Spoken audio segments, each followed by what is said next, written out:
Parents, I have to tell you about the worst thing that you can be told about your kid's health. That is this phrase right here. Just wait and see, they'll grow out of it. Some version of that is my least favorite thing, and there's really several layers to this of why that is so unhelpful.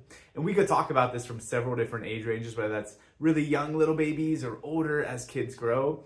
But this phrase, just wait and see, or they'll grow out of it, or let's just monitor the situation, that is so unhelpful for a couple reasons. One, it does not help you in the moment. If you've got a really fussy baby, and that's really where this frequently applies, they're dealing with colic or reflux, or they're constipated, or they can't latch, or they can't nurse, a lot of times there's not a whole lot of resources given, right? Specifically with some of the colic or reflux or just fussy baby things. It's like, oh, well, you just got a tough baby and they'll eventually grow out of it, right? Wait till 6 months, colic doesn't last forever. If you have been in that situation, you know how unhelpful that is because you are hanging on by a thread every single day, right? Every single day feels like an eternity and you're exhausted and you're drained and you're just struggling. And you get told, hang in there, it'll get better eventually. So unhelpful for that reason. But listen, even if that were true, maybe we could get away with it, right? Maybe we could say, okay, I'll deal with it. I'll just make it to 6 months. I'll make it till whenever this magical future date is when all my problems go away. But the worst part about this phrase is that it's just not true. They do not grow out of those challenges. They just grow into the next version of it. And we see this over and over again, right? Sure, you don't have a 4-year-old with colic anymore, but the kid with those early life challenges show up down the road with very similar versions of the same underlying cause presenting as different symptoms. So what that might look like, and honestly, this is the perfect storm that we talk about so much at Thrive. It's the story of kids stuck in stress, right? It might show up at some point as a school-age kid with ADHD or sensory or emotional regulation issues, but it started with the stressful pregnancy. It started with the birth process full of intervention and trauma, and then led to all of these other things. So the colicky, the refluxy, struggling baby that you're just supposed to hope they grow out of it eventually, that turns into the kid that's probably dealing with torticollis or plagiocephaly, right? Maybe their head doesn't rotate evenly, or they're developing a flat spot on one side. That kid eventually grows out of it, and now they've got recurring ear infections and antibiotics after antibiotic doesn't help, and now you get that problem solved with tubes, and now they've grown out of that as well. Instead, though, the problem just turns into something else. We've got tonsils and adenoids inflamed, or chronic asthma and allergies, or coughs and colds, or other immune struggles, because we've gone from this newborn that pretty much is an eating, sleeping, pooping machine, right? Their life is pretty simple. Maybe we go from eating, sleeping, pooping to movement at some point. Their life, you don't see the neuro dysregulation, but then when you've got a 2-year-old, a 3-year-old, all of a sudden they're supposed to communicate a little bit. They're supposed to have some balance and coordination and higher level fine motor skills. And now we see at that age, oh wow, they're really behind the 8 ball. But in reality, this has been going on since day one. It's not something that just showed up later on.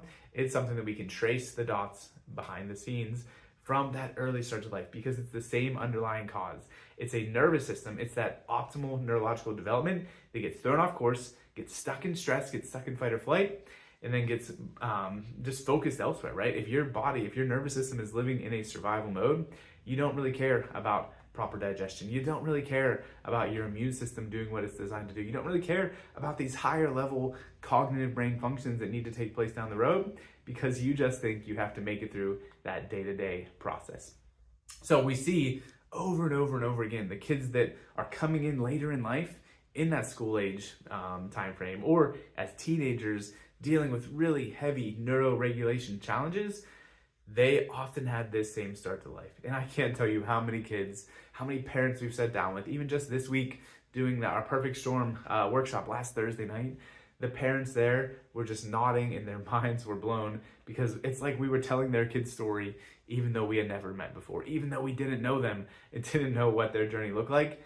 It's because we've heard the same process and we've seen those same patterns happen so many times that you can't help but connect the dots and then also have a solution for it, right? Because that's what we get to do, is if we think about not just managing or masking the symptom, not just that superficial piece of what are we going to call the problem right now, but if we think about what is actually behind the scenes causing this, that gives you a whole different toolkit besides just wait and see. Besides just they'll grow out of it eventually. Right now, you can address that neuro dysregulation. You can address that suboptimally connected brain and body communication, and you get that back on track, well, then the healing potential is unlimited, because our bodies are so smart, right? They're so well designed, they're so well made. We've got to ask different questions. We've got to not just look at that secondary symptomatic piece of the equation. We got to ask the question of why is it taking place, right? Don't accept they'll just wait and see as an answer. Don't accept as some babies just deal with ear infections. Some babies just are more fussy. Some kids are just a little delayed, right? And it doesn't help that a lot of times the system is encouraging this, right? We have collectively accepted more kids struggling, right? Just a couple years ago, the developmental milestones were moved backwards.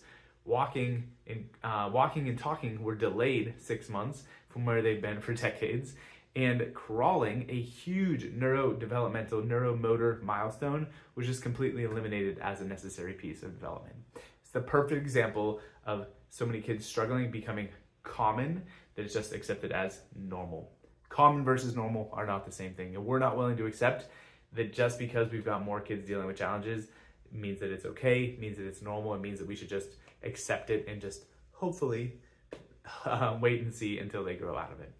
If that sounds like you, if you feel like you're wanting to connect those dots more, let's get scanned. Let's measure your kid's nervous system. Let's see how they are adapting to life. And I'm willing to bet when we dig into that case history, when we dig into how their neurology is functioning, we're going to find that there's more to the story than just whatever the tip of the iceberg is right now, right? Or maybe you're on the flip side of that. Maybe you just had the stressful pregnancy and birth. Maybe you've got the newborn baby that is in this phase of, hey, they're just told wait and see. Let's do something about it, right? Let's not just sit back and try to hang on for dear life in that early phase of parenthood. Let's do things to encourage a more well-regulated, healthy, adapting, thriving kid. Parents, I hope that helps. I hope you can feel our passion and our energy around this, because ultimately it's about you getting what you deserve and you need for your kid, right? Which is not just sitting back and letting the cards fall as they may. You can be an active player in helping shape and create that optimal health for them. We're here to help. Reach out to the office. Can't wait to meet you soon and help your family thrive.